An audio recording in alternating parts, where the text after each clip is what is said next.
Hello, good morning. Welcome. I think we are all here. Welcome to our webinar on Cyber Resilient Act for Manufacturing SMEs, from compliance requirement to practical solution. Today, we have our guest that we will introduce you. My name is Angelica Marsico. I'm part of EAT Manufacturing South, and together with our colleague here, we will present you Cyber Resilient Act for Manufacturing SMEs. So thank you to CyberStand EU for the collaboration, and we welcome you to our webinar. We will present you a mantra that is a project dedicated to manufacturing SMEs that grants funds and services that support innovation in digital, green, and social sustainability. Here, a brief presentation of the agenda of today. Here, our welcome and introduction. So welcome to all of you that participate in this session. Just a kind reminder that this session has been recorded and will be shared. Here we will have an introduction about CyberStand EU and CRA's cluster project to Luigi Colucci. Then we'll have an introduction to Cyber Resilient Act from Laurent Pourcin. We will have Harmonized Standard and CRA Compliance from Laurent Pourcin and Yves Leboucher. We will follow with the CRA Compliance Tool for SMEs from Luigi Colucci, Andre Hoan, Patricia Shield, Anna Bourne, and Yves Steele. And Q&A session. I will be the moderator, and a panel discussion and a closing remark. So a brief presentation about Mantra, that is an Horizon Europe project that supports SMEs in this case for the second open call in 5 sectors, so food, metal, plastic, textile, and ceramic. Here you can see the NACE code eligible for the second open call and support those 25 SMEs with funds, services, and also a matchmaking with technology provider. So we are a consortium of 8 partners and 7 countries. The open call is now live. So from the 15th of June until the 30th of September, the call is open. So we will recommend you to go on our website, and in case you might need any information, we are here to support you for the application. So here just results from the first open call. We onboard 25 SMEs from 11 countries of Europe. Machinery, metal, plastic, textile, and food were the most sector where we received application. And gender balance, we are proud of these results, as we are almost quite fair in balance. So no, this is not a Q&A yet. I will pass the floor to Luigi for the introduction of the project and the cluster. I will stop share my screen, and Luigi, the floor is yours. Okay, thank you, Angelica. So let me just share my screen real quick.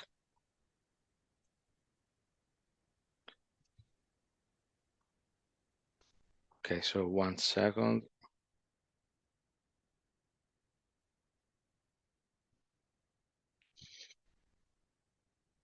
Okay, I think you should be able to see my screen now, correct?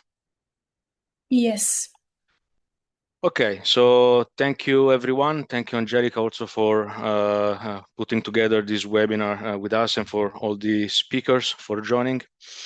Okay, so I'm going to give you a very quick overview of CyberStand, of what we're doing. So we are also a new funded projects. The main activity we're doing, we are funding EU experts, in particular also coming from SME and the open source community, to participate in the Cyber Resilience Act standardization activities. So we're gonna hear more on the Cyber Resilience Act in the coming sessions.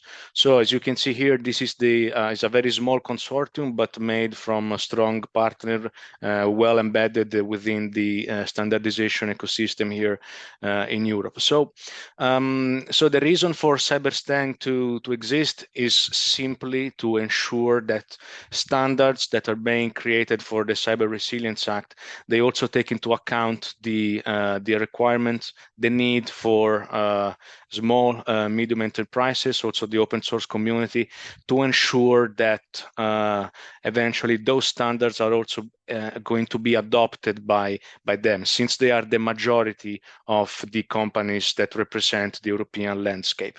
So what you can do, what we are doing here, basically, we are removing the financial barriers for SMEs to join the standardization activities. So we are filling in the gap. And also we are supporting at the same time by funding experts. We're also supporting the activities of ETSI and SENELEC by simply providing those additional experts coming indeed from the SMEs and the open source world. The activities that the CyberSend project is doing, they fall in three main categories. As you can see, first, we are funding experts to contribute to the standardization activities for the Cyber Resilience Act. We're also working to build awareness of the SMEs regarding the Cyber Resilience Act, and this event is one example of those. We have some other upcoming events in the coming slides, so you can go deeper in this topic. And also we are helping SMEs to comply with the Cyber Resilience Act. And we're doing this through a cluster, and we have some of the project together here. So the activities regarding funding the experts to contribute to the Cyber Resilience Act, we have been doing this starting with 1.5 million euro of funding. Most of the money has already been delivered. As you can see here, we have done this through 9 cycles of what we call specific service procedure. The last one ended in November 2025. And the results, as you can see, we have received so far almost 170 applications, of which we funded 78. More than 1 million euro has been assigned. As you can see, then they are coming from all over Europe: France, Germany, Italy, Spain, Croatia. Also good distribution in terms of gender. And obviously, as you can see, the main focus has been for us to awards the funding to SMEs. In fact, more than half of the funded application, in fact, are coming directly from them.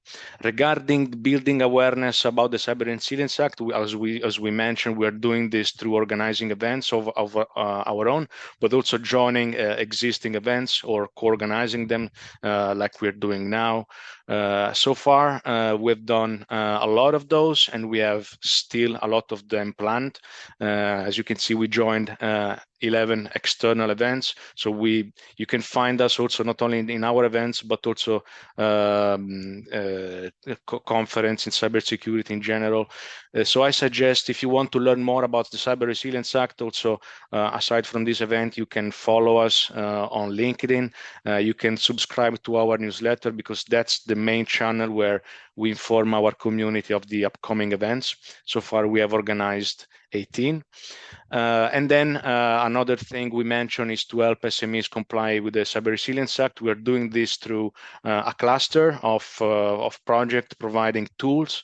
You're going to hear directly from the representative of the CRA, OSCRAT, and Secure Projects. So I'm going to introduce them in the coming sessions. But this is the projects that you see here. This is the main cluster. So as you can see, there are a lot of tools, methodologies, and everything here.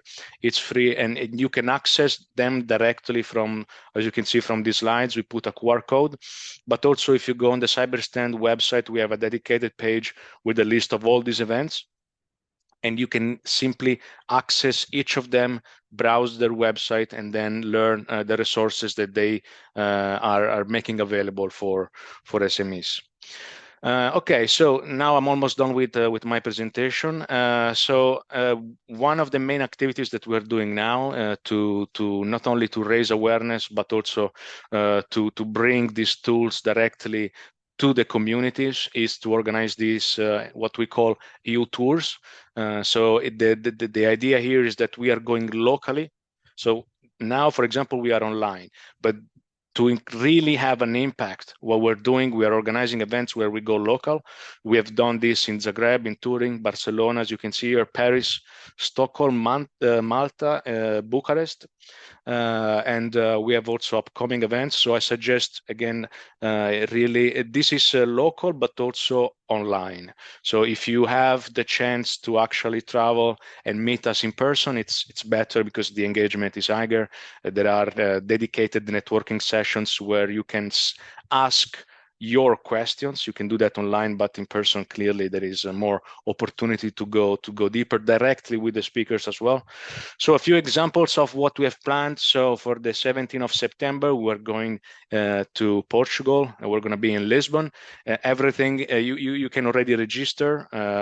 You can plan your travel there. Otherwise, if unfortunately you can't join, there is still the opportunity to follow the events, every event online.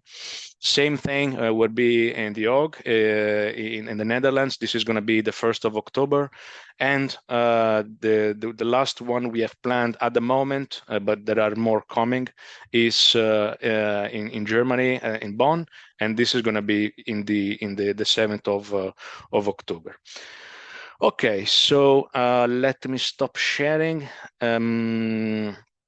Okay, so thanks for the attention. I'm now going to pass the floor to Laure. Thank you.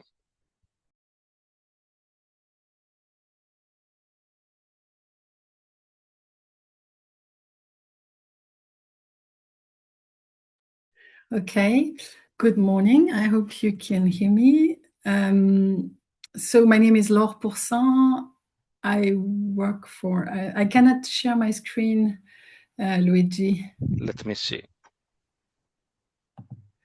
It says one panelist can share at a time. Yes. Try now, because there shouldn't be anybody sharing now. Yeah, now it's okay. Okay. Right. So the topic of my presentation now, according to the agenda of this session, is to present to you the key obligations for manufacturers and small and medium enterprises and the implementing timelines for the CRA. Can you confirm you can see my screen? Yes, it's not in presentation mode, but we can see it, so it's okay. Okay, so let me turn to presentation mode. And now? Yeah, we see the setting panel for the presentation mode. Switch the screen, maybe. Okay, is it better now? Yeah, perfect, okay. perfect. Super. So because this is these obligations and timelines have been defined in the Cyber Resilience Act regulation, in order to present this topic, I am using slides from the European Commission. Even if I don't belong to the European Commission, just want this to be clear, because this is basically our reference about what the obligations and timelines are. They come from the regulator. So as you are probably aware, one of the reasons the European Commission proposed the Cyber Resilience Act regulation was to raise the overall level of cybersecurity of products sold on the EU market, including digital elements. So the CRA is a regulation that applies to any product with digital elements, even if the products are not IT products. They could be connected refrigerators or smart lifts or whatever, anything that has digital elements in them. At the time before the CRA was introduced, there were a lot of, I would say, basically obvious vulnerabilities that were not necessarily handled in many consumer products sold on the market. So the purpose was to really raise the overall baseline security level for these products.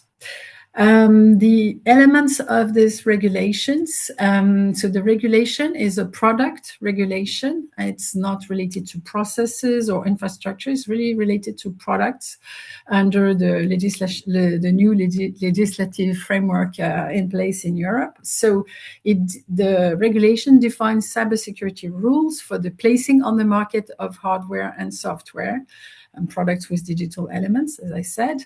The regulation defines obligations for manufacturers, importers, distributors, so the people who are actually selling the products on the EU market. The regulation defines what is called essential requirements, which are really the requirements that must be met in order to be entitled to sell your products on the EU market. The regulation foresees that harmonized standards will be developed in order to support the implementation of the regulation. There will be a specific presentation on that topic afterwards. There is in the regulation defines different ways to do conformity assessment depending on the product category. The regulation defines different levels of products. There are critical products, there are important products with two classes, and then there are other products. So these product category classification helps define which conformity assessment method is suitable for different products.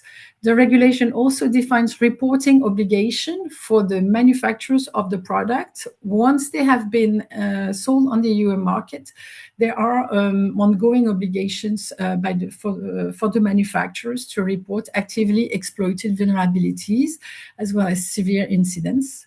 And finally, the regulation defines how it will be enforced by market surveillance and authorities.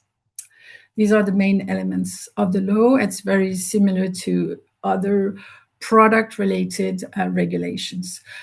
By meeting the essential requirements of these regulations, the manufacturers are then entitled to sell the products on the EU market and affix the CE, the famous CE marking on their products.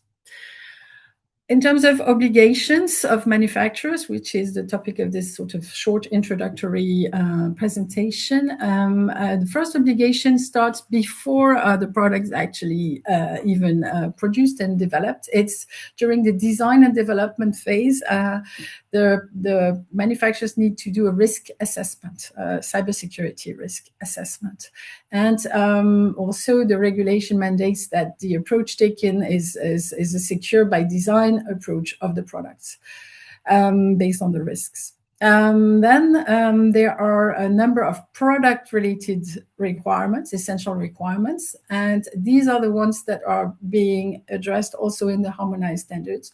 Product-related essential requirements, what the product shall do not do, and also the vulnerability handling requirements regarding how to identify and manage exploitable vulnerability.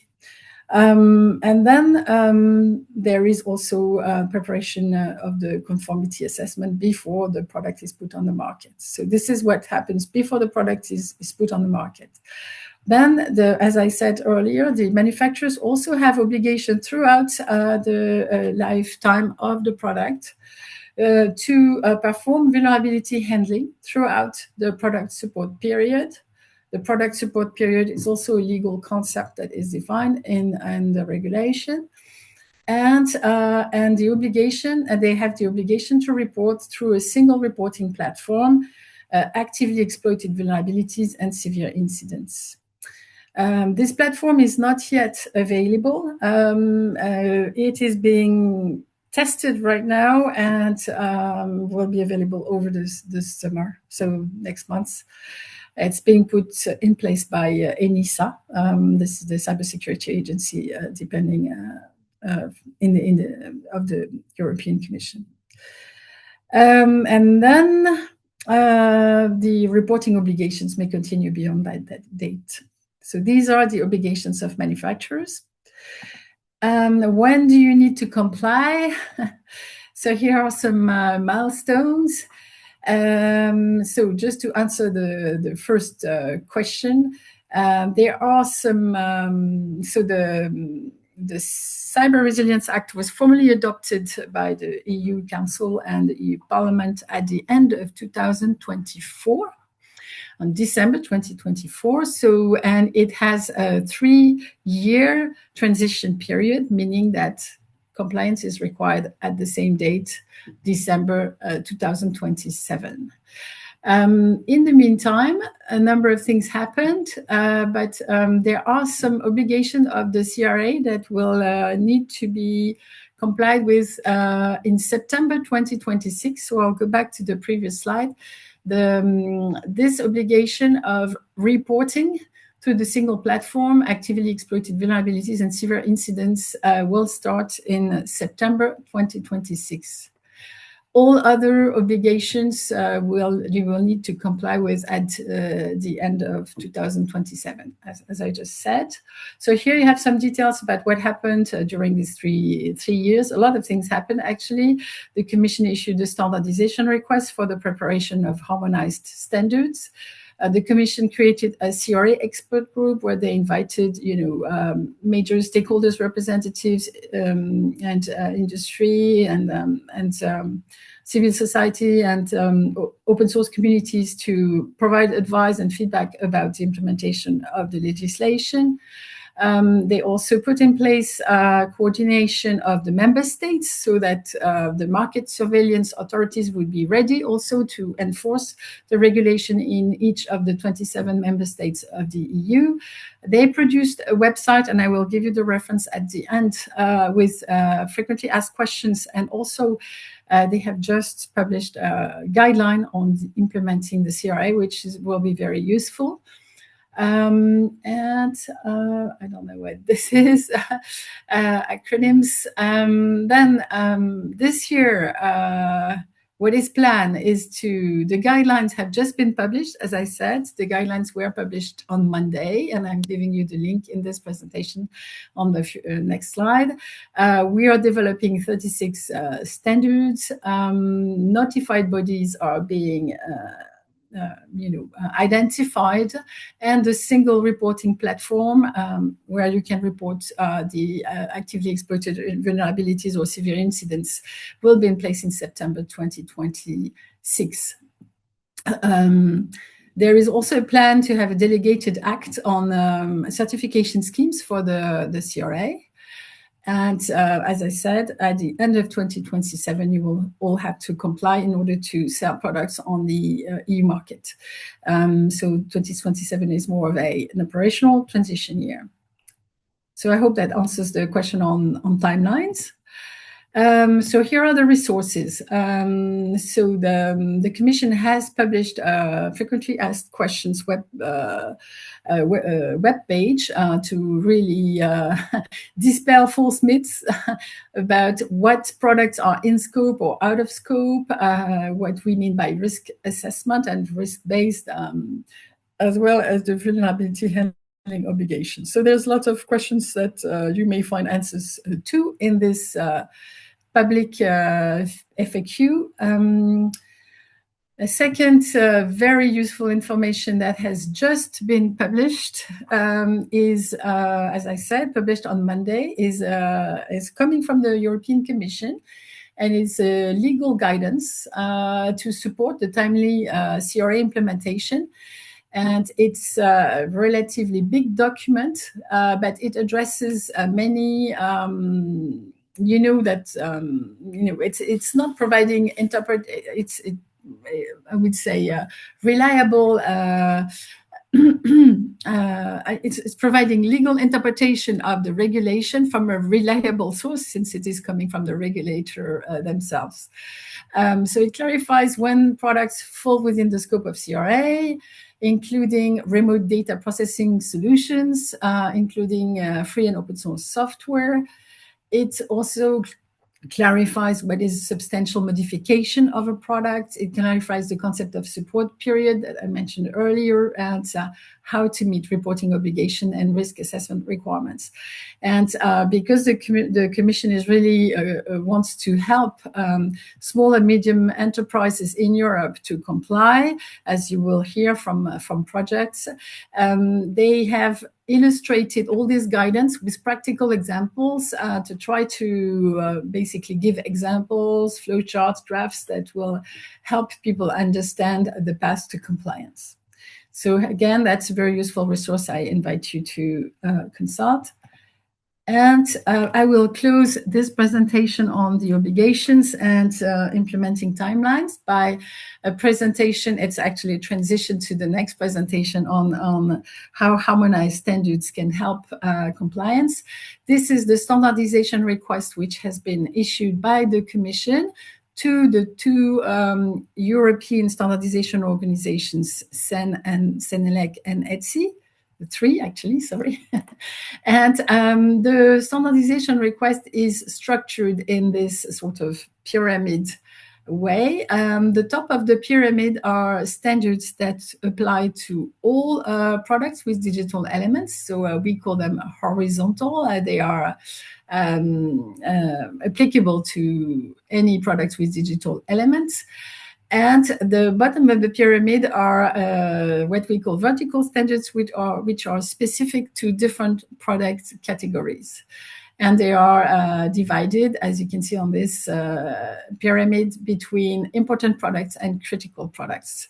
There are, and for the products which are neither critical nor important, per the CRA classification, you may use the generic standards. So that ends the presentation on the manufacturer's obligations and timelines. I'm trying to stop sharing. Yeah, okay. I assume, Luigi, that we'll be taking questions at the end? Yeah, that's the plan. Okay. Am I on time or am I late? Oh, it's good. Okay, so now thank you, Laure. I think now we go ahead with again the session regarding harmonized standard and the CRA compliance. So I guess I'll give the floor to you again and Yves. Yes. So so now we're going to be. Let me try to share my screen again.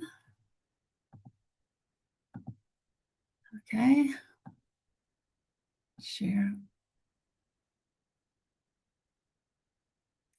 So I'm going to be making this presentation together with my colleague Yves Leboucher.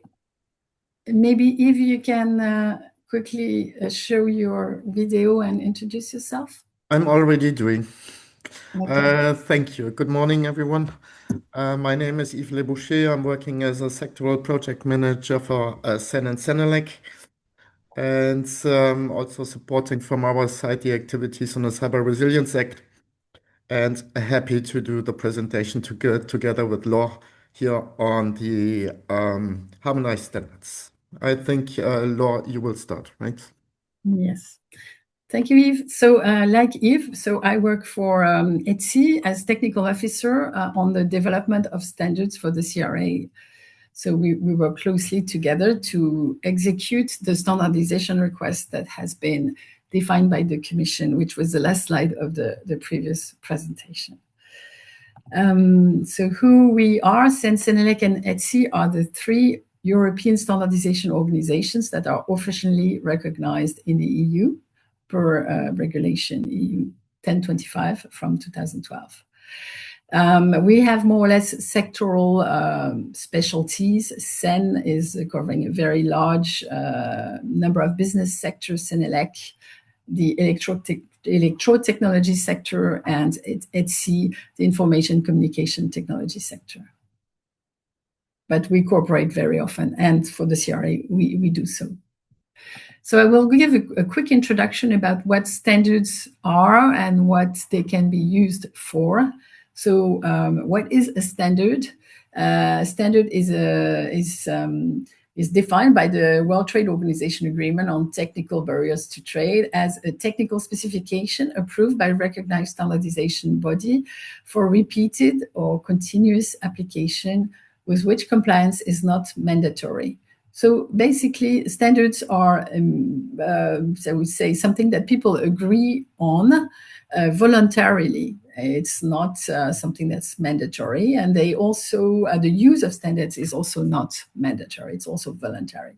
So why do people bother to spend time developing standards and implementing them? It's because it brings them a lot of benefits. For manufacturers, it's a way to allow products to be sold on a wider market, because the standardized solutions can be sold on many different markets. Development costs can be shared, and economies of scale can be leveraged. For the buyers and users, it's a multi-supplier market based on standards, can leverage competition and drive down costs, as we just saw with the economies of scales. The standardized solutions improve quality, and they enable interoperability of products with each other, and they improve security and efficiency. So they also benefit from standards. Governments, the public policy needs, as we can see with the CRA, they can be embodied in standards, and they can influence the markets directly. And investors obviously prefer larger markets with standards and reduce risks rather than riskier investments. So that's what standards are for, and they are beneficial to all these people. And as a result, all these people contribute to their development. So within the standards category, what are harmonized standards? So harmonized standards are a specific type of standards which are used, and they play a key role in the EU single market for goods. Because as you will see for the CRA, the harmonized standard can be used to implement, to support the implementation of a regulation. So harmonized standard is a European standard that will be recognized in all the EU countries. It is developed by a European standardization organization, CENELEC or ETSI, and it is created following a request from the European Commission. So that's what we have for the CRA. The national standards organization adopt and transpose these harmonized standards into national standards, and they commit to withdraw any conflicting national standards. So the standards will come, and any other conflicting standards will be withdrawn. The manufacturers or any economic operators or conformity assessment body can use these standards to demonstrate that their products, services, or processes comply with the regulation. They can use them. They don't have to. So it's not mandatory. It's a voluntary use of the standards. And in order to be harmonized, the standards must be published in the official journal of the European Union. So that's what harmonized standards are. And they play a key role in the EU market because it's easier to use a standard to prove compliance with the legislation than to go to a more complex compliance methods that I will introduce on the next slide. So how can you use harmonized standards for conformity with the Cyber Resilience Act? Under the European Union new legislative framework, the NLF, which is something that's in place, I think, for more than 15 years. So it's not so new anymore, but it's there. The manufacturers of a product may make a declaration of conformity on their own responsibility if they apply a harmonized standard which has been cited in EU-JEU. And compliance with the standard provide them a presumption of conformity with the corresponding essential requirements of the regulation.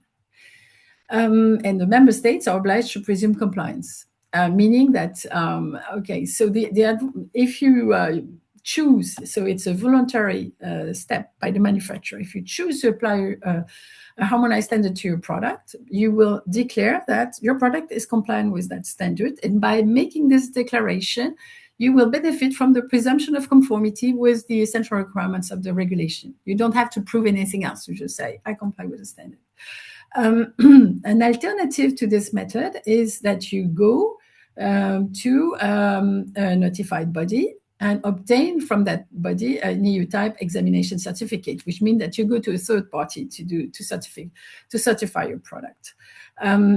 So in that way, and when you do so, you don't need to comply with the standard. But I have to say that standards are generally also used as a sort of benchmark by the notified bodies and the certification labs when they evaluate products. So in fact, the harmonized standards can be used directly by the manufacturers, but they also use as a reference document about the technical requirements that need to be met by the products by the notified bodies that provide the certification. And as we already saw, the national market surveillance authorities need to enforce the regulation, and they will, of course, verify that people have either made their declaration of conformity with the harmonized standard or obtained their certificate from a notified body before placing their products on the EU market. So this is how you can use harmonized standards for conformity. And more information is provided in the Blue Guide of the European Commission about this. All right, so I think you heard enough of me. I will let Yves present the next slide. Thank you, Laure. So back to the structure of the standardization request and to the already introduced pyramids by Laure. So we're looking here to the upper parts for the horizontal, as already explained. Showing here the activities of the Common Senelec Joint Technical Committee 13, the Working Group 9, which is dealing with the development of those baseline standards, first of all, principles of cyber resilience and vocabulary activities. Then the second project team is developing the generic security requirements. And last but not least, the third project team of this JTC develops the also very important standard for the vulnerability handling. Yes, so this is the first look onto the structure for the horizontals. Laure, maybe you can click for the next slides. I think it's already explained that these standards are important for the guidance of the manufacturers, for example, for the small and medium-sized companies, enterprises. Second part of the triangle is the vertical standards, which are applicable to specific product categories, as already explained by Laure in her at the end of the first presentation. Covering the product categories which are defined by the implementing regulation by the Commission, for the technical description of the categories of important and critical products with digital elements, as we can see here on the right picture. So we have the separation, which Laure already also addressed, into important products and critical products. These are developed jointly and coordinated by ETSI, CEN, and CENELEC technical groups. So we have a very good working coordination process together. Overall, these are 32 standards to be harmonized, so requested by the standardization request.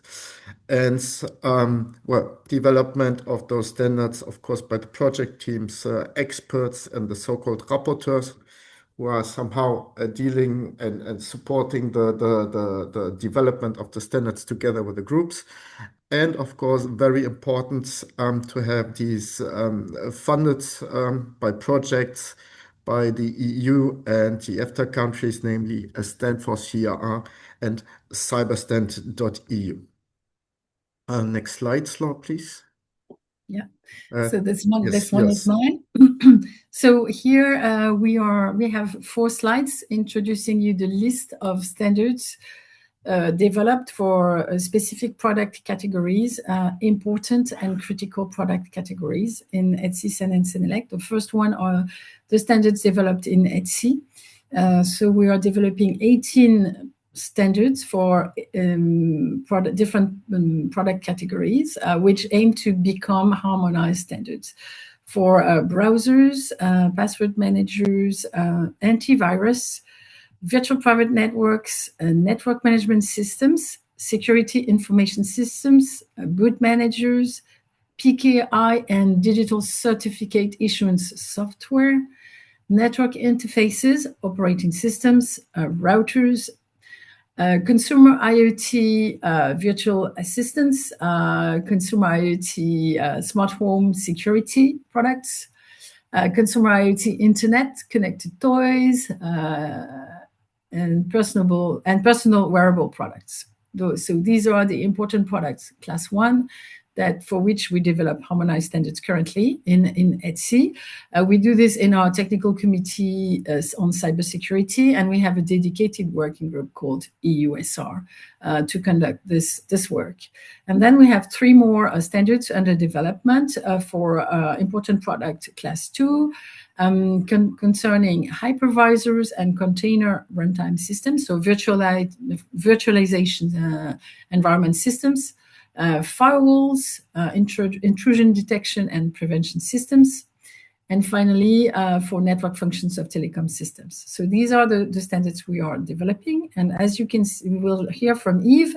Some of these standards, there is a mirror standard being developed in Senelec for industrial OT use cases. So when we have 2 standards on the same product category, in ETSI, we address the IT use case, and in Senelec, they will address the industrial OT use cases. Thank you, Laure. So back to me. I'm looking into, as Laure already said, the OT product standards, I would say. The first one is on the SEN side. This is TC224 for the personal identification and related personal devices, secure elements, systems, operations, and privacy in a multi-sectoral environment. We have 3 standards under development here. The first is falling into the product class 1. This is for the control readers and including biometric readers, identity management systems. And we have 2 in the critical products sector, which are the hardware devices with security boxes. And as you can see, the third one is the smart card applications. This is for this part of SEN. Thank you. Now coming to the first within Senelec, TC47X, which addresses semiconductors and trusted chips implementation. Also, we have a separation into 3 groups. So class 1 is for microprocessors and microcontrollers with integrated ASICs and FPGA functionalities. Then in the product class 2, we have microprocessors and the microcontrollers. And here for the critical products is the platforms for smart cards, similar devices, including secure elements. Then we have another one, which is 65X on the next slide, which addresses then industrial process measurement, control, and automation. So basically industrial automation, which addresses parts for the ENIC 62443 for vertical standards, focusing on OT aspects. These are the somehow also all of them the complementing lines, as we heard for Laure. Here, important class 1, 5 standards to be developed. We have our OT focus on the VPN. We have network management systems, as well as we saw all SIEM, physical virtual network interfaces, and routers and modems falling into product class 1. And product class 2 is firewalls, intrusion, IDS, IPS, so intrusional detection systems and prevention systems, also including those intended for the industrial use. And last but not least, we close with the working groups 6 of JTC 13, which is dedicated for product security. Here addressing 1 vertical for the critical products, which is the smart meter gateways within smart metering systems. This is a bit then the overview of the work program on the vertical standards, complementing the activities of ETSI, TC Cyber, EUSR, and then from our side for the OT part within SEN and Senelec. Thank you, Yves. So I see we're running a bit over time, so we'll be fast for the conclusion. So where are we now in the development of these standards? We are in many of them are currently in the public inquiry phase, which means that in order to submit comments on the standards, you will have to go through your national standardization organizations. So I'll go to this slide, where we explain how to engage in the standardization work. And as already mentioned, the CyberStand project has been supporting experts who wish to engage in the standardization work. So at this stage, when we reach the public inquiry stage, the way to provide comments is to go through your national standardization organization. In ETSI, we have our inquiry drafts available in an open area. And more drafts will be published in this area in the coming weeks, so you can visit it. But don't send the comments directly to us at this stage, send them to your NSO. And in order to have further information about all the things that Yves and I presented today, we have a website, which is www.standforcra.eu. And I believe this has already been presented by Luigi. So that's the end of our presentation. Thank you very much for your attention. Thank you very much, also from my side.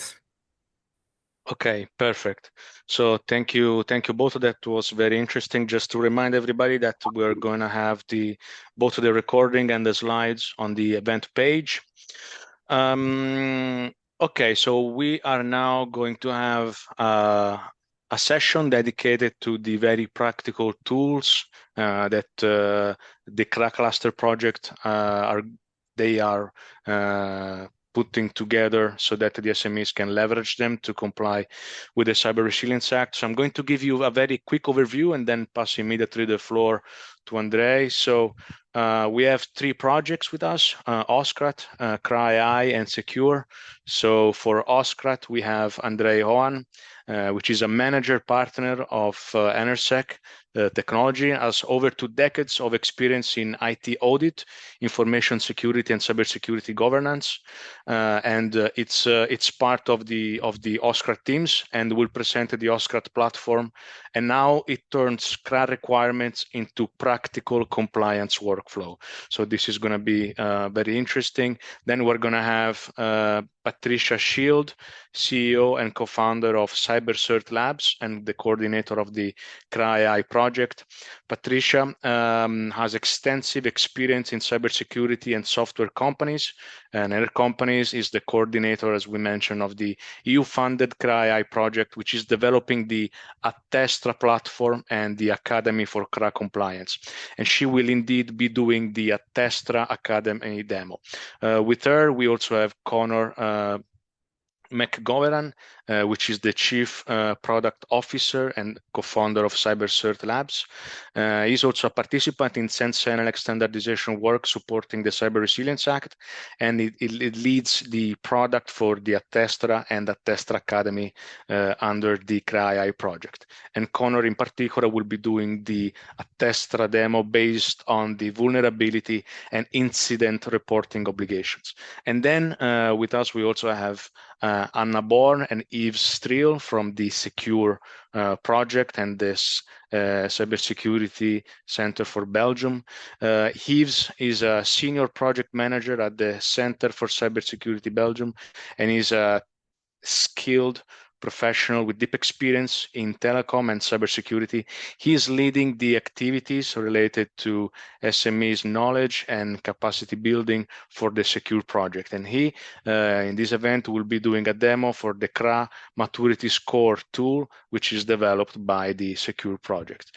So without further ado, I will pass the floor to Andre for the OSCRAT presentation.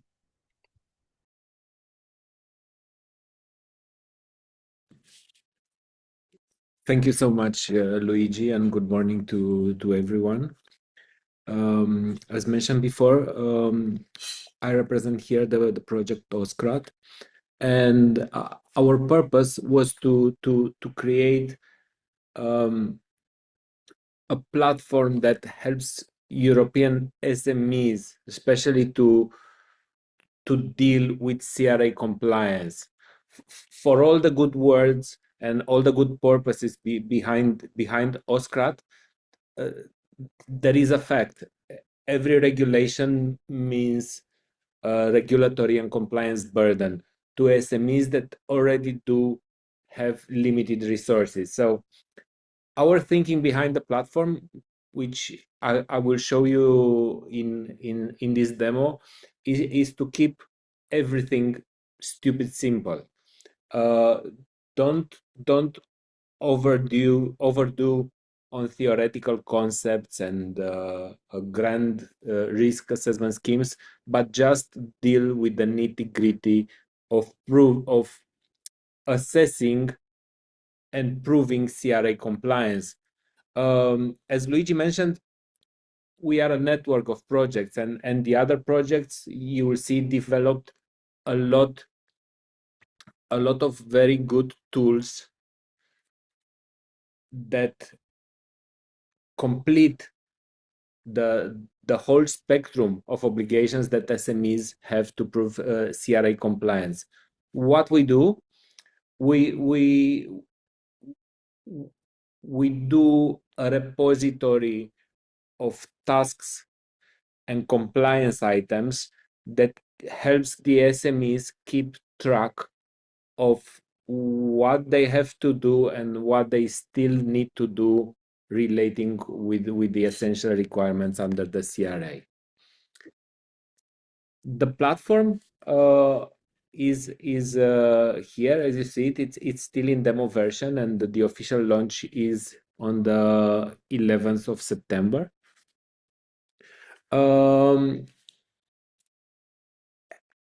Basically revolves around companies and products, and each user can manage several companies, and each company can have several products in its offering. If we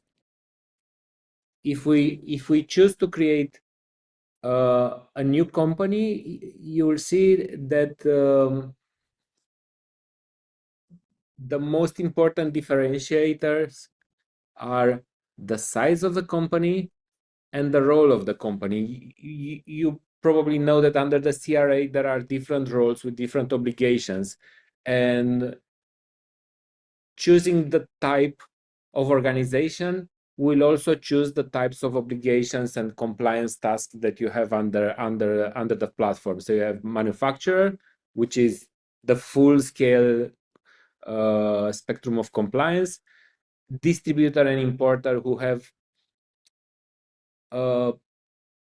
basically the same documentation obligations but do not have all the development processes behind, data steward, which is relevant for open source products, an authorized representative, which only has the duty of legal representation. I will go with an existing an existing organization, and with an existing organization you have two kinds of requirements. One kind of requirement is the organizational requirements. The organizational requirements that have to do with processes of the organization, and all this, for each of these requirements we have an assessment. But what is more important about assessment, not only calculating a score or a gap, but during this assessment we have the option of uploading evidence. Why is this important? Because at the end of the compliance assessment for the organization and for the products, you can have the full product compliance file that has to be made public and kept as an evidence under CRA. The other section is products, because besides the general requirements for organization, there are the specific requirements for the product. And when you add a product, the whole process starts with an evaluation of scope. So there is a questionnaire that is based on the law that follows whether the product falls in the scope of CRA or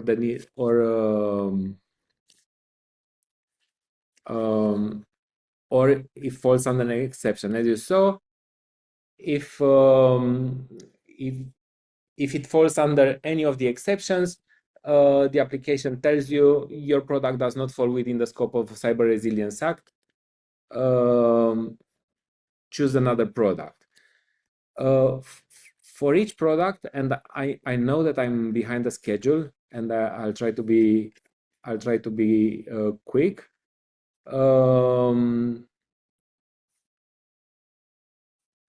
For each product, we have several versions, and for each version, one moment. We have all the elements of the CRA file. We have the documentation, the SBOM, and the SBOM can be imported and from Cyclone Next files, and then it will map all the components. We can upload the vulnerability scan jobs, the vulnerabilities, the configuration management, the incidents, and we can add a link to the source code repository. Why is this important? Because everything is linked to a compliance progress and to compliance tasks, and this helps. We thought that it will help companies progress towards their task of compliance. I think my time is almost up. Finally, I would like to invite you to join us online on the 11th of September when we launch officially the CRA compliance tool, and you will be able to use it in the public version. Also on the oscrat.eu site, you'll see under resources, you'll see all the training resources and the workshops related to the OSCRAT methodology that we posted throughout the project. Thank you. Thank you, Andrei. Thank you very much for this presentation, and I invite everybody indeed also to check their website so you can take advantage of this tool. Okay, so now I'll pass the floor to Patricia and then Connor so they can present the CRA demo. Thank you. Good morning, everybody. My name is Patricia Shields, and I'm the CEO of CyberCert Labs, and we're the coordinator for the CRA AI project. We have some slides that will be available with lots of contacts and information about the project, but today we're going to do two demos. So the project is developing a number of platforms, and today we're going to show two of those platforms. And the first platform is called the Attestor Academy, which is an end-to-end training program dedicated to small to medium-sized businesses and manufacturers that are in scope for the CRA. So I'm just showing you the landing page here for the Patricia, training. we lost your screen. We don't see it anymore. Ah, okay. I seem to be having a few issues here.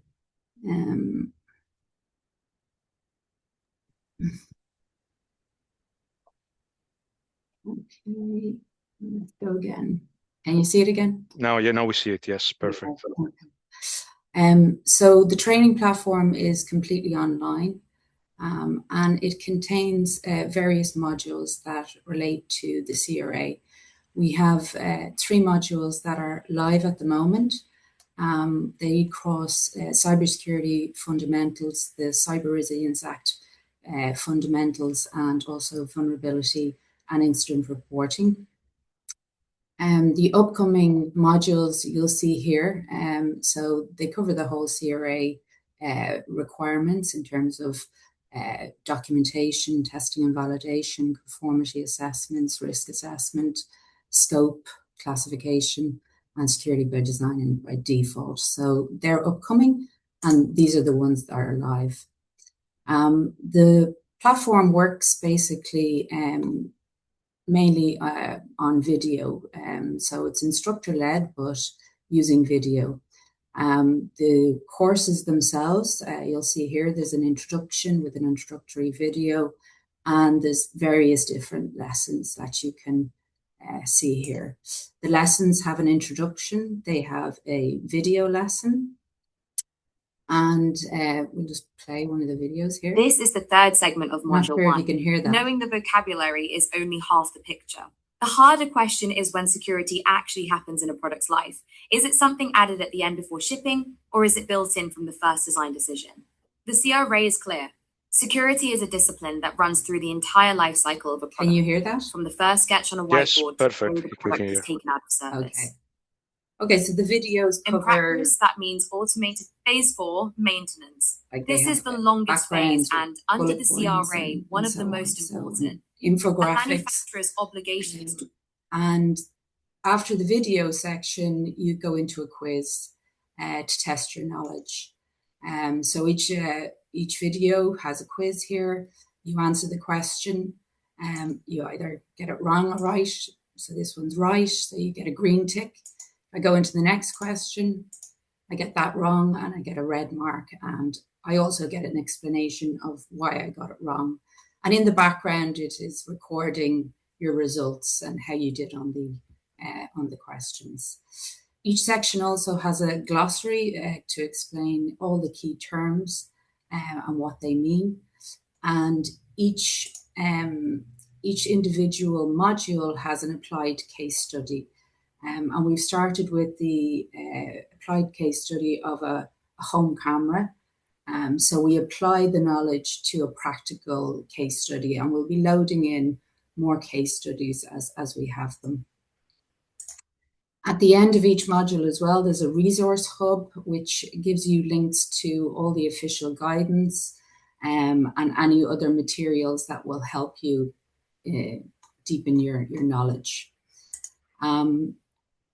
In the first module, I just want to show one video here. Welcome to the Attestra Training Which is Academy. the welcome video. I'm Claire, and in this program we'll move step just by to step point through out that you cybersecurity can change the fundamentals language. and the practical requirements of the EU Cyber Resilience This one Act is for in plain German language. and English and Spanish This program and was Dutch. created by So you CyberThreat can Labs, actually a European have cybersecurity the company. training in your own language, which makes it very scalable for all European manufacturers. Initially, it's in English, but as we release it, so when we release it, we will be releasing it in English first, and then slowly we will be adding the other languages. So that's the Academy. I'm now going to introduce Connor, who is going to show the complementary solution, which is Attestra AI.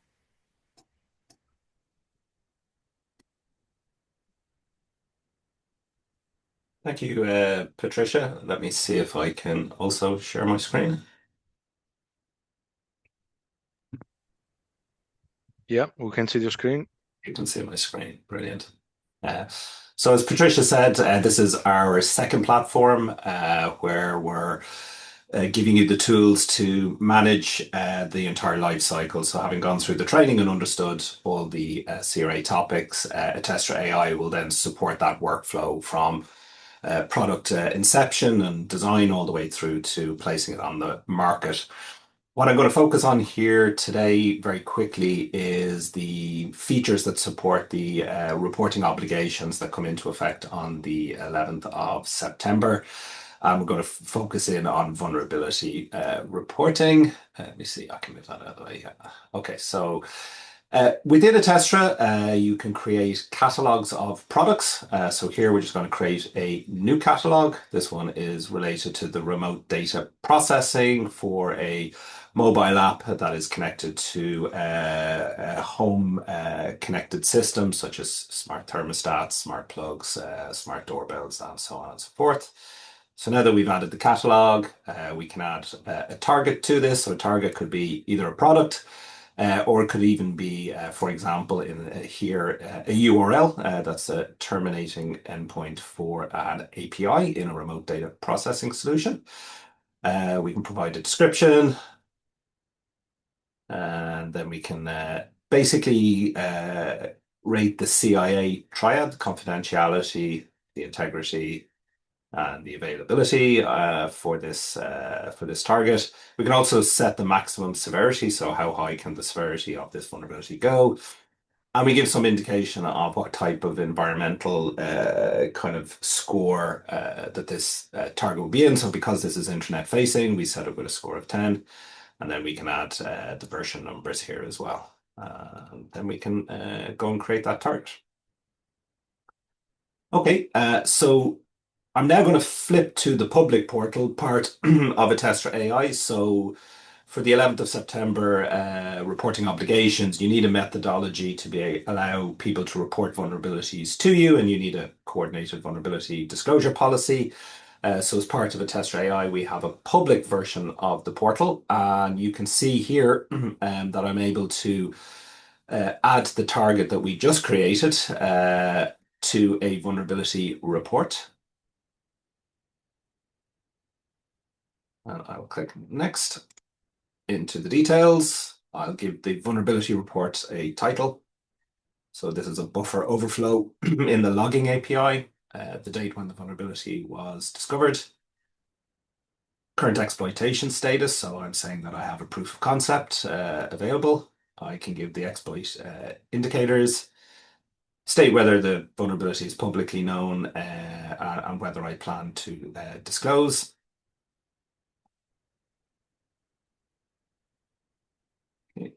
We give an exploitation description, and then we submit that vulnerability. So that vulnerability has now been entered into the Attestra AI portal. So that's through the public place where a user or a security researcher can submit the vulnerability. Okay. I'm going to skip on this one, and I'm going to go to this one. Okay, so now we're back inside Attestra AI, so you can see the report that was made on the public portal is now available for me to triage within the Attestra AI interface. So one of the things I can do is set the severity for this reported vulnerability. So it's a buffer overflow, so it's probably reasonably high. I can assign it to somebody internally. So here it's been assigned to myself. I can change the status. So this is in a default status of submitted. So now that we're going to actually begin to triage it, we can set it to a status of open. So that status change is recorded. So you can see that down at the bottom here, a full audit trail of everything that happened. Also, we can maintain a communications log. So for example, if we've talked to the security researcher who's reported the vulnerability, we can record this. So we have an evidence trail that who we spoke to, what do we speak about, and so on and so forth. So I can log that. Then we have a CVSS scoring capability. So we support both version 3 and version 4. So this really helps to drill down into the attack vectors, the threat metrics, and the CIA kind of impacts. So I've set all of those metrics there, and then I'm setting the exploitation maturity. So that gets saved. So you can see here under CVSS 4.0, it's rated as 9 critical, and the exploitation status is there's a proof of concept available. I'm now going to move the vulnerability from open to acknowledged because we believe it to be a real vulnerability. And then I'm going to move it on from acknowledged to mitigation. So this is where we start to actually triage the vulnerability and create a security update for our customers to resolve the vulnerability. Now that I've moved it into mitigation, we can then actually look at a disclosure plan. So when I look at the disclosure plan, this is how we're going to potentially create a public advisory about the vulnerability. So I'm just going to move through the steps here. I'm going to mark it as ready, and then I'm going to mark it as complete. And then I say publish. So we can go back to the public portal, into the disclosure section in the public portal, and we can now see that this security disclosure has been published with all of the relevant information for users of this product and how to go about applying the security update. So we support SAF reporting, so full vulnerability reporting. And when the single reporting platform is available, we will add features to allow you to notify either your national CSIRT or ENISA that you have a vulnerability, that you have a disclosure plan, and that you've published the security update, all within the timeframes and the SLAs. So there's SLAs within the platform as well to adhere to the SLAs around the actively exploited vulnerabilities or severe incidents. Okay, I'll stop sharing now. Okay, and Luigi, that's me done, and I'll hand back to you. Okay. Thank you very much. That was very interesting. And also, again, just reminding everybody, you can see, because I imagine this is a lot of information and you really want to dig deeper here. Therefore, I suggest eventually you check the event page. We're going to have the slides and the recording there, so you can browse every demo again. Okay, so now it's time to pass the floor to the secure projects with Yves, and I will be sharing the screen from my side. So let me see. Let me just. Yeah. Thank you, Luigi. Thank you. I will be short. So I will shortly introduce what is about the secure project, and then we will have a short video regarding one tool we have developed under the secure project. Okay.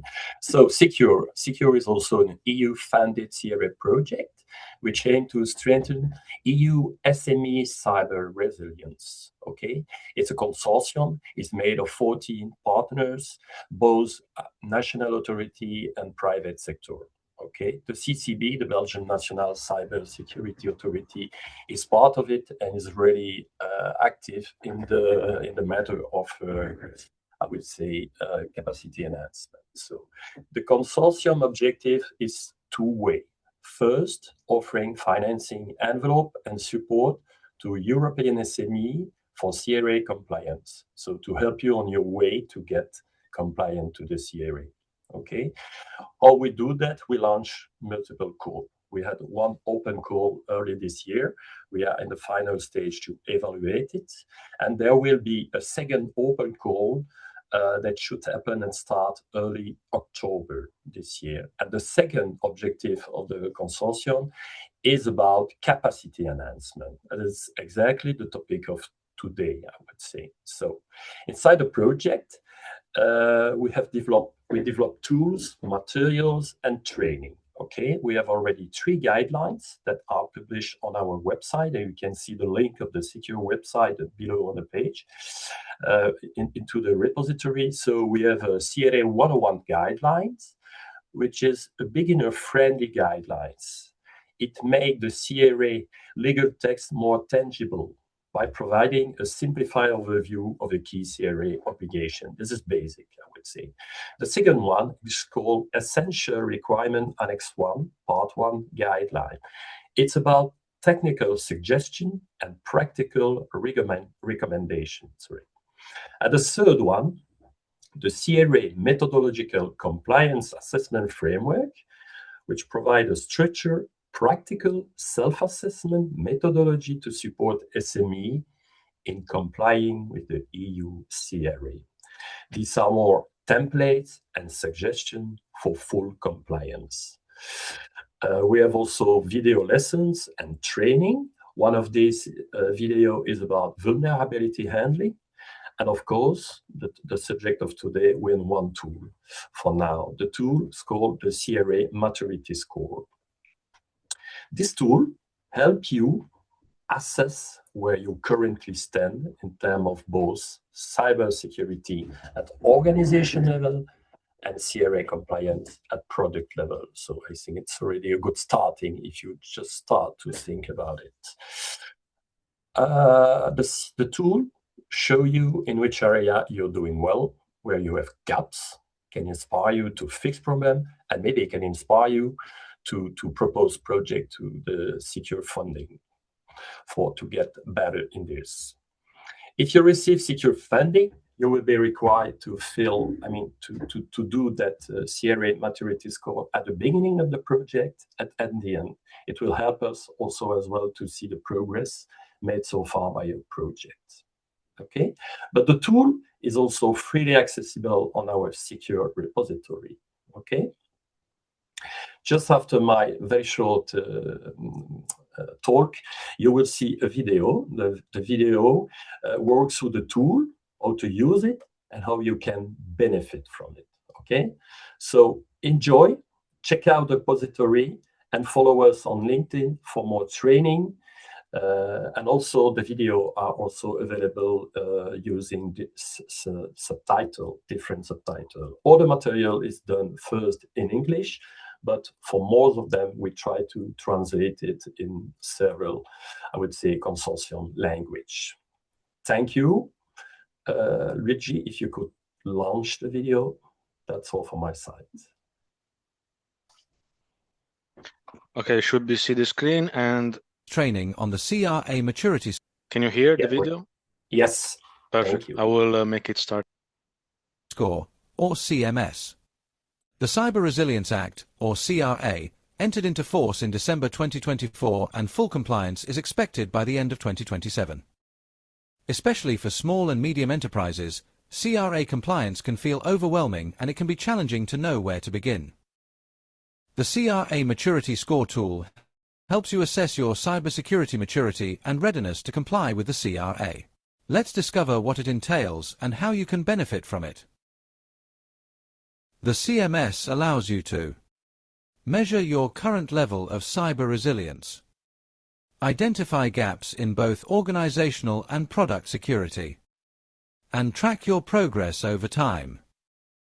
It is freely provided by the Secure project on the Secure website.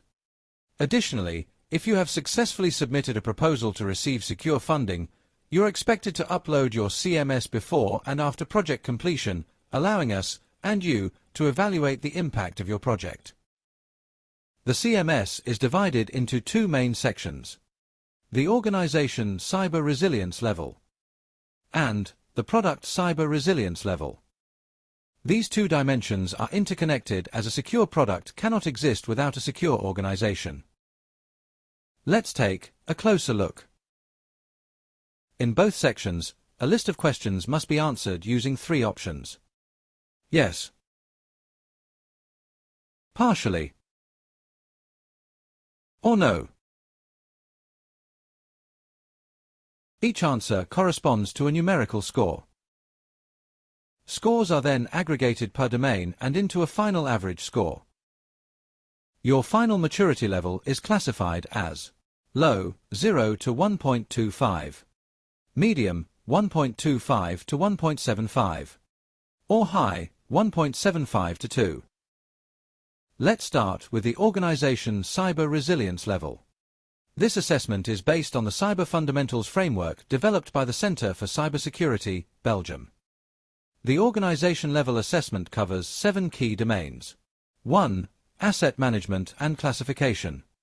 Think of inventory of IT assets, data location and ownership, and secure decommissioning. 2. Access control and authentication. Unique accounts, MFA, and privileged access management.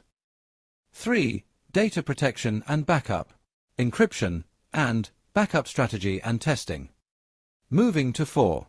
Patch and vulnerability management. Things like software updates, vulnerability scanning and handling unsupported systems or software. 5. Awareness and training. Employee training and phishing awareness. 6. Incident management and monitoring.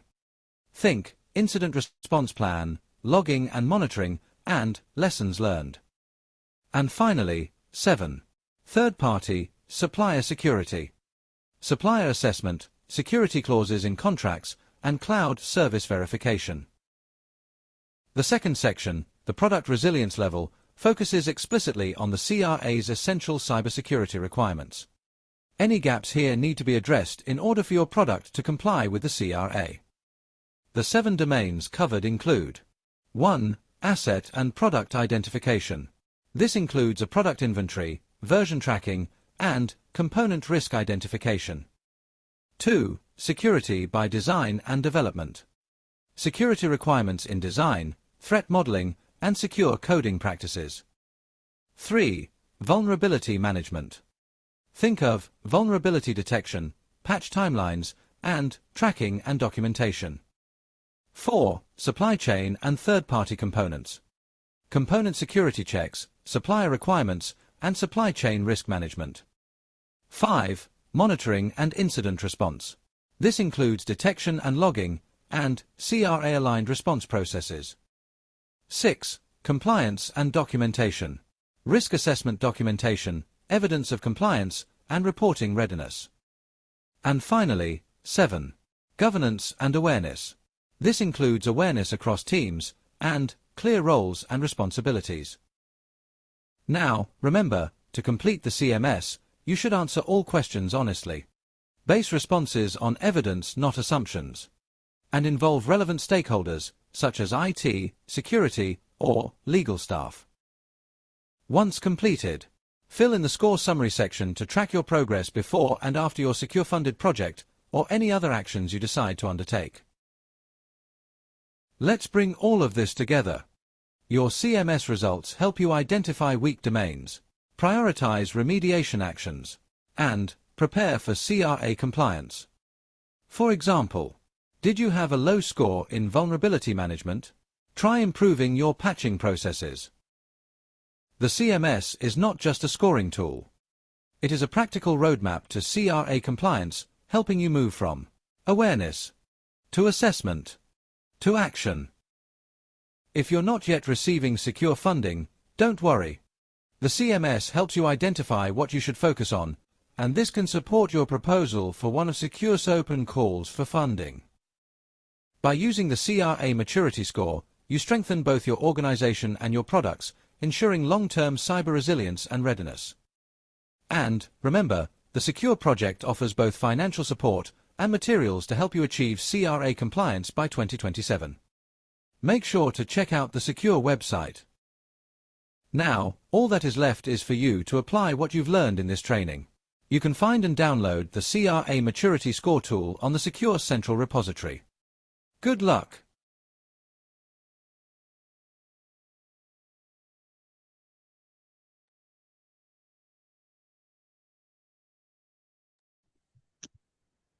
That's for the end of my presentation, Luigi. Thank you. Yes, so thanks everybody. So we have now concluded the session for the CRA compliance tool. I will now pass the floor to Angelica so we can have like a Q&A with the audience. And I actually invite everybody to really ask your question, because you have the opportunity now to engage live with the speakers. I suggest you really take this advantage. So pass the floor to Angelica now. Thank you. Thank you. So thank you for all the experts that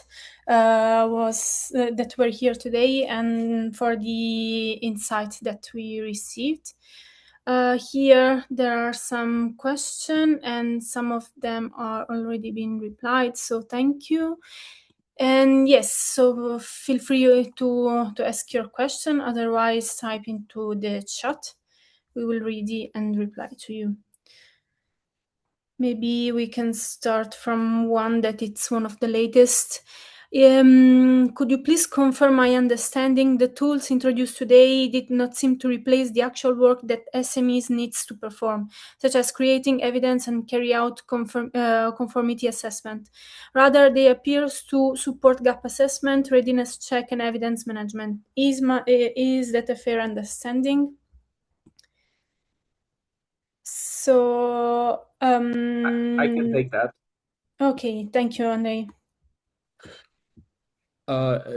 Sure, the tool cannot replace responsibility and involvement in the development process. Basically, most of evidence creating should be part of the development process.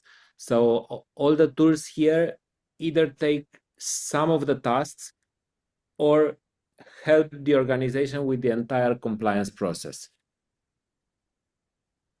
Thank you so much. So yes, indeed. Also, we can understand that the CRA cluster is an important tools that and also pool of experts that can support SMEs, European SMEs in this gap. So also feel free to reach out on the webpage and search for those support.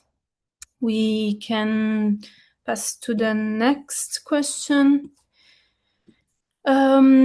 You mentioned that CLX-TX75X is developing a standard for routers, modems intended for the connection to the internet and switches.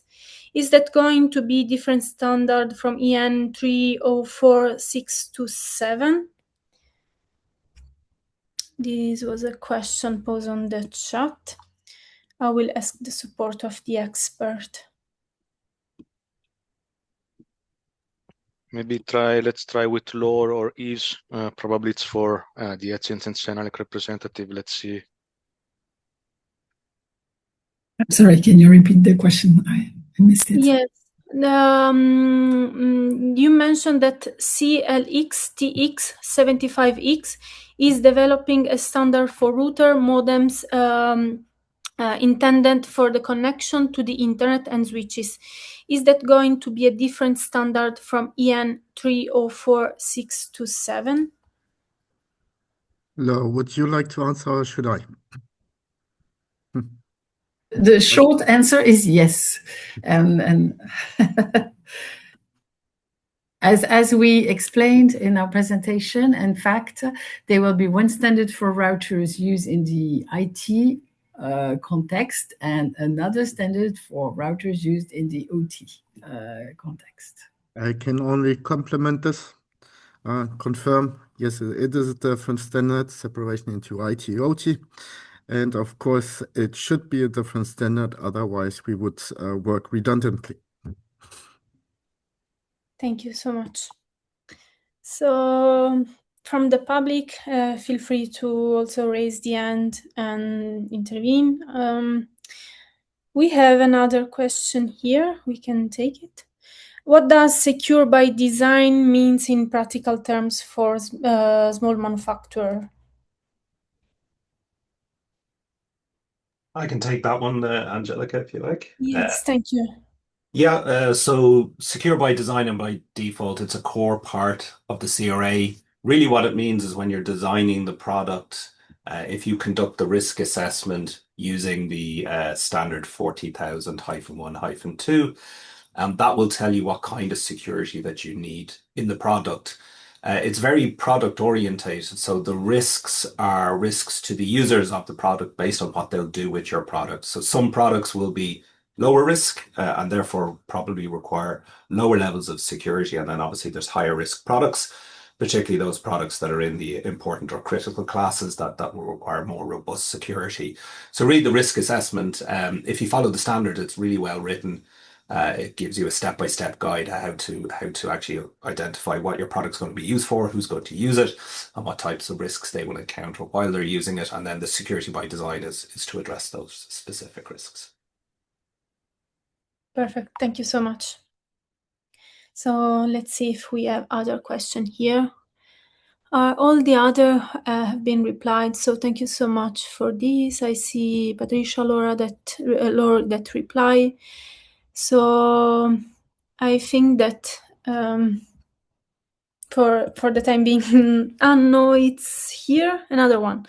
What does it mean to become aware of an actively exploit vulnerability, and how should organization comply with the 24-hour initial reporting deadline?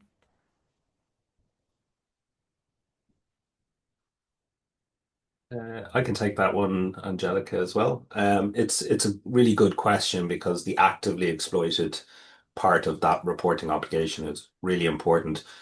We see two use cases. One is where you're inheriting a vulnerability from a component within your product.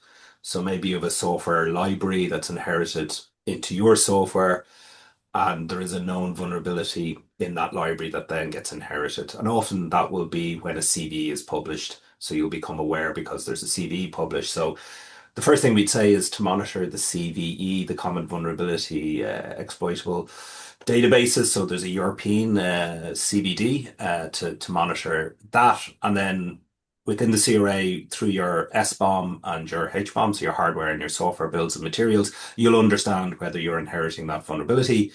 The second one will be when there's a vulnerability that's native to your product. Either you're going to discover that yourself, which probably doesn't meet the threshold of actively exploited, or it's discovered externally by somebody else. So in the demo, we were showing a security researcher notifying a manufacturer. That doesn't cross the threshold for actively exploited because that's responsible disclosure. I guess for the second case, probably it'll come to you via a third party potentially notifying you, or you're going to get it through some sort of cyber threat intelligence. But yeah, it's a really difficult one for that latter case where it's not a known vulnerability, and how does that get disclosed to you? Yeah. Thank you so much. I think that we have other two questions that comes up.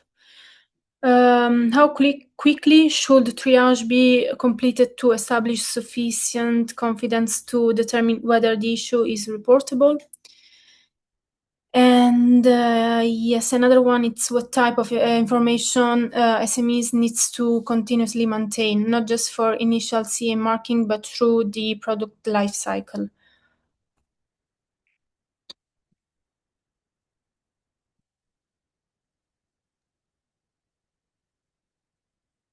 I can take that one, Angelica, as well. Yes. Yeah, it's another really good question. So there is this concept of a technical file. It's detailed in Annex 7 of the CRA.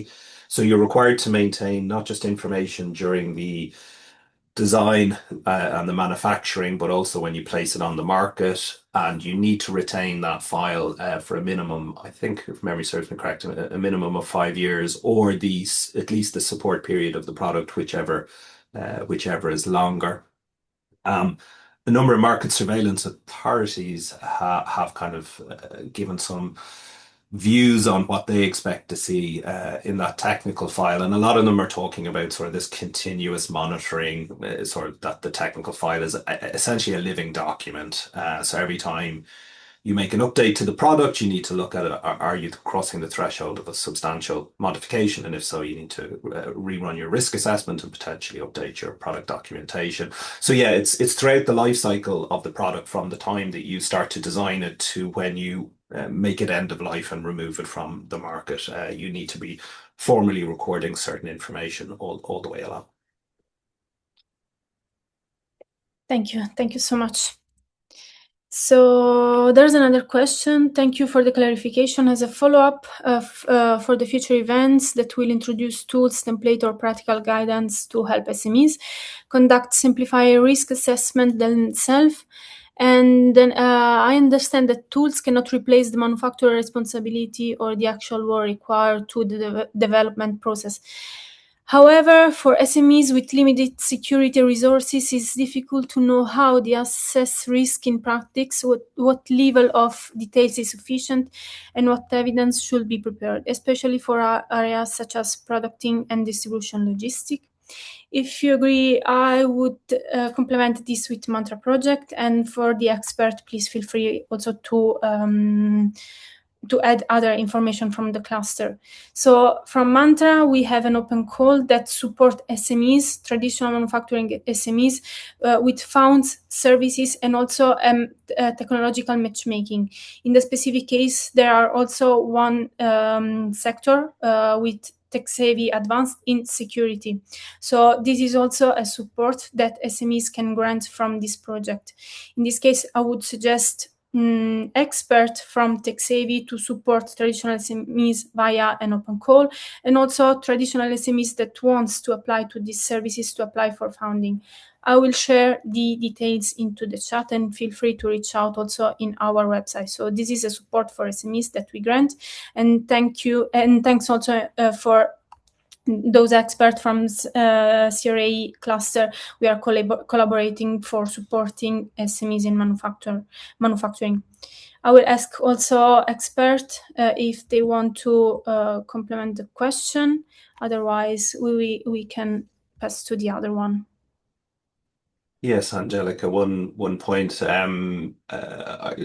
There's obviously the Secure project, which gives funding for implementation and can support purchasing any of the tools that are made by the CRA cluster projects. But the debt call that led to all of these projects recognized that SMEs would struggle with this. So in all the projects, it's specific to, or takes into account SMEs, both micro and small. So the design of the tools and the pricing for them should reflect SMEs. In our particular project, we've used AI inside the platform to help with that. So alongside the academy, the AI can actually do work. So for example, it can do vulnerability triage for you. So we're trying to complement technological solutions with training to lessen the burden for SMEs. And on the risk assessment question and the depth for it, again, the standard 40,000-1-2 has really, really good criteria, because for each part of clause 6, which is where the risk assessment is described, there's kind of an assessment criteria section with a pass-fail sort of criteria. So when you go to that section, it'll tell you, well, if you've done these things, then you're good to go. So that really helps with understanding sort of how deep to go with the risk assessment. And just to say, the risk assessment is a product-focused risk assessment, not an operational one. So manufacturers are actually probably quite well prepared to execute that, because they know their product really well. They know who uses their product, and they know what they use the product for, which is one of the most difficult things about the risk assessment. So once you've got that documented, then actually figuring out what risks a user might be exposed to becomes a lot easier. Thank you. So how do you see the CRA interacting with the AI Act, Red Delegated Act, NIS2, EAC 62443, ISO, CE, and other sector-specific regulation? Are there overlap, gaps, or exclusion for manufacturers that needs to be aware of? I can take that one, Angelica. Yes. So yeah, there are a lot of interactions between the different standards and the regulations. So the RED radio equipment directive is currently in force, but when the CRA becomes applicable, it will be repealed. So the CRA will take over. But anybody preparing for the Red Delegated Act, if they any of the work that they do for that will be still useful for when they do the CRA, so that can be kind of reused. Obviously, the AI Act, if there's AI in your product, you're going to be in scope for both. NIS2, so there is a relationship there. So some manufacturers might be in regulated industries under NIS2, but also NIS2 entities may start requiring the CE mark as mandatory or certified products to help them with their own third-party risk management. So there's a lot of these overlaps, and it's a really good question.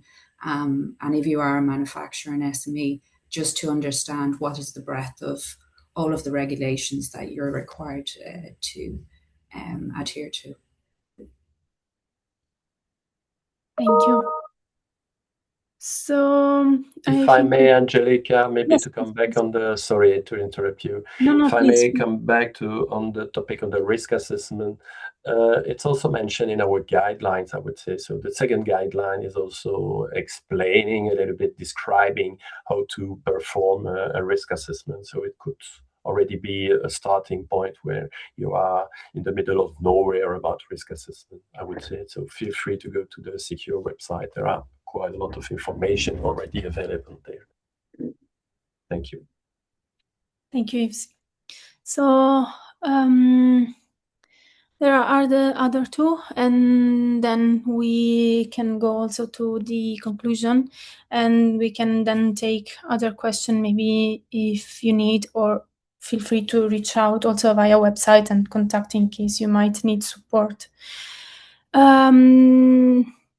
So what is an acceptable time frame for conducting vulnerability triage before concluding that an organization has become aware of an actively exploitable vulnerability and any associated reporting obligation are triggered?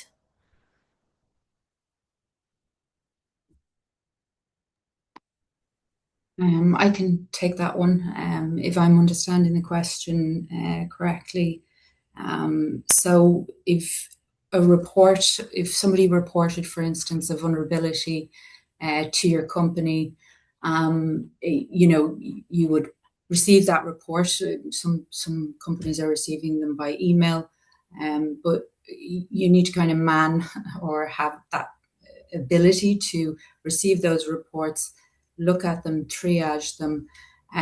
What is an acceptable time frame? Well, how long is a piece of string? It will take as long as it takes. You don't have to report vulnerabilities that are not actively exploitable. So the trigger really is the time you become aware that this is actually exploited. So you might receive vulnerabilities, say, from security researchers, but they're not being exploited in the wild. So when you become aware that this vulnerability is actually something that malicious actors are using, that is the trigger point for the 24-hour reporting obligations.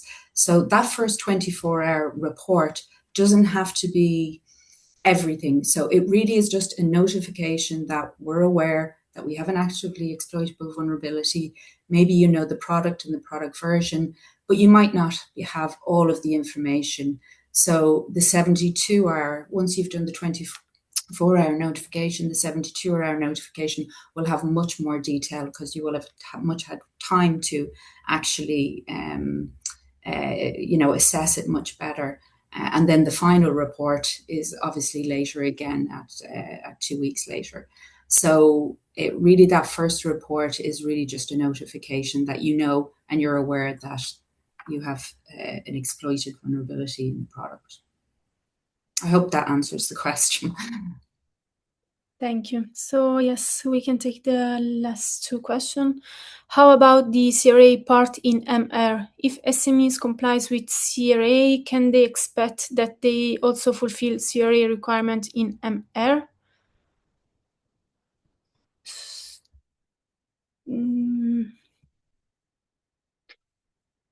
And yes, maybe I can also read the latest. So regarding the mention of EN 400012, as far as I know, this standard has been published as draft in March 2026. Can we expect to have the final version available? This was to me, right? Could you just repeat the end of the question quickly, please? Yes. So I see it. Acceptable time for complete. No, where is the question?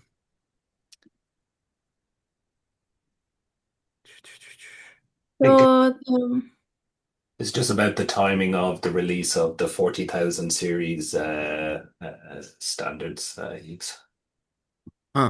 Vulnerability or the horizontals. The 40,000 series, as we're talking on the horizontals activities of JTC 13 Working Group 9, what we showed earlier on the top of the triangle, are progressing to the final vote stage. Some will join this batch of standards as of next year, but vulnerability, especially the vocabulary and activities overall of PT1 will be most likely ends by end of this year. Yeah, situation for the verticals is a bit different. Okay, thank you. There's another question that is related to this.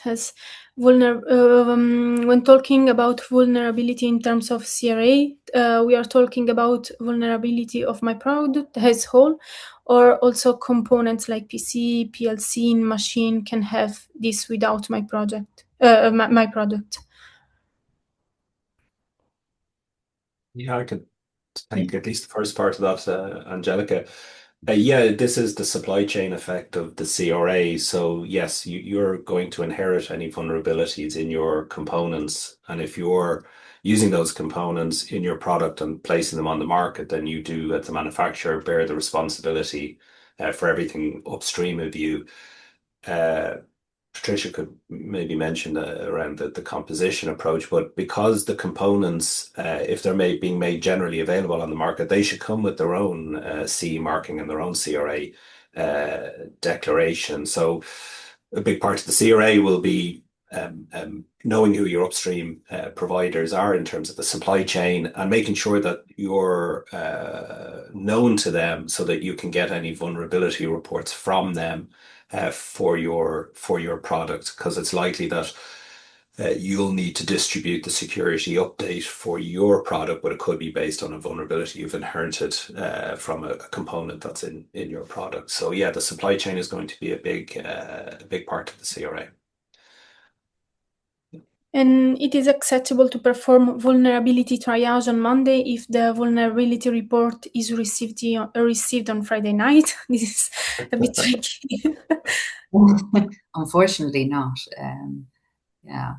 There's actually, this is one of the reasons why having a process in place is really important. Because you need to assign the roles, who's responsible for the triage of the vulnerability, but also who's responsible to make the decision on becoming aware and the reporting to ENISA and the National CCERT. So somebody within the company would want to have that role.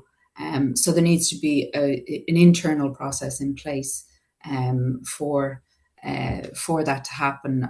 One of the other questions was earlier in the day, oh, well, the tools are great, but you still have to do work outside of them. Yes, you do. So you need to actually, as a manufacturer, decide how you're going to manage those vulnerabilities. Using solutions is great because they help you, but there's still effort on the part of the manufacturer to put processes and procedures in place to be able to deal with managing vulnerabilities.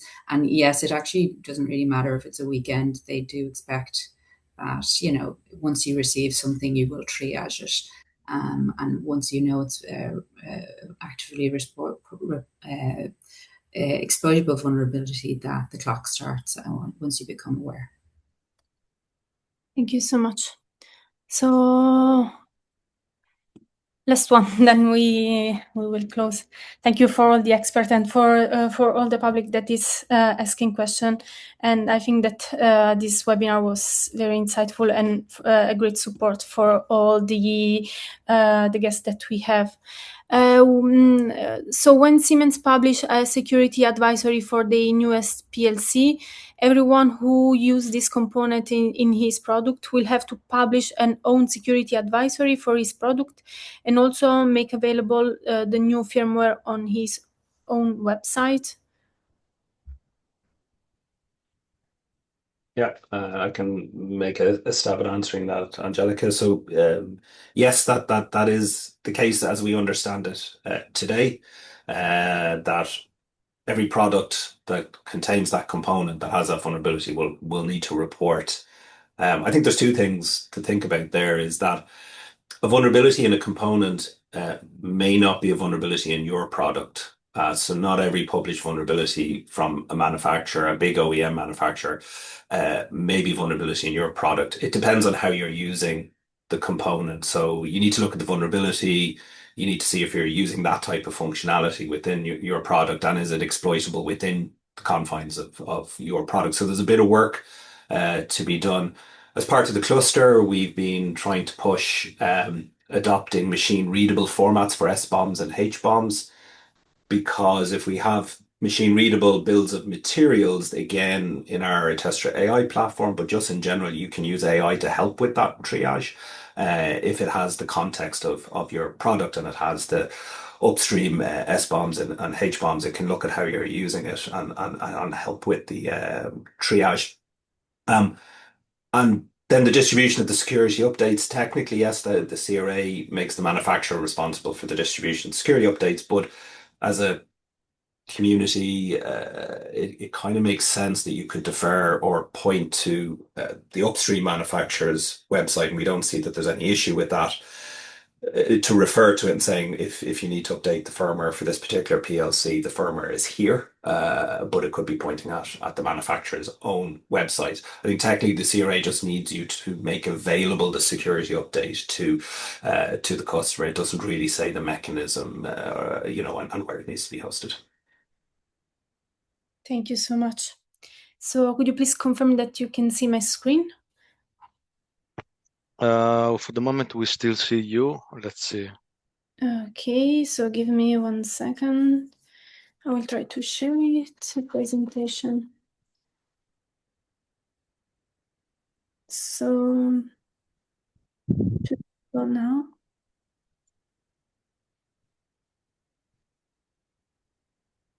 Correct? Yes, we can see. Okay, perfect. So we will go now through the conclusion and to greetings. We would like to conclude this with a big thanks to the speaker, and also with a quote, because Cyber Resilient Act is not a regulatory requirement, but it's an opportunity for manufacturing SMEs, because strengthens their cybersecurity and build also trust with customers, and this enhances the competitiveness of industry that we have in Europe. So the good thing is that SMEs, they do not have to navigate this transition alone. We have projects that are supporting them, such as the Tangled, CyberSend.eu, TrustBoot, Postcrat, OCCTET, Serum Secure, also Mantra, CRA, and CRA. So those projects, those clusters are supporting SMEs with tools, also compliance guidance, standardization platform. So this ecosystem is supporting, empowering, and also completing the work that without support would be a bit difficult. Here there's a QR code that you can scan. You can go through the CRA cluster webpage and also go through their website and see what's there. And we would like to thank also this collaboration. Mantra is a community, is made with SMEs, is made also from traditional SMEs, tech-savvy, European EDIC, business angel cluster, public investor. So our aim is to support SMEs, technology provider, together with this community, to be informed, to be guided, and also to be ready for the next level into the future European landscape. So today's workshop was a great example of how this collaborative approach is working, and we would like also to thank and sincerely thank CRA experts and speakers that participate together with us to this great opportunity for manufacturing SMEs, guiding them to the Cyber Resilient Act that seems to be an important steps for the manufacturing SMEs. I would like to thank for your attention, and I will ask also Luigi if you would like to say a few words, then we can close if you agree. Yeah, I'd like to thank you as well. This has been a really nice event, and I see also, I'm very happy to see that the community was really engaged. The manufacturing sector, for the CyberStand project, but also the other colleagues. It's very important. So I think this has been a great event. And just a reminder, so you're going to be able to find all the slides and the recording on the event page, most likely in the coming days.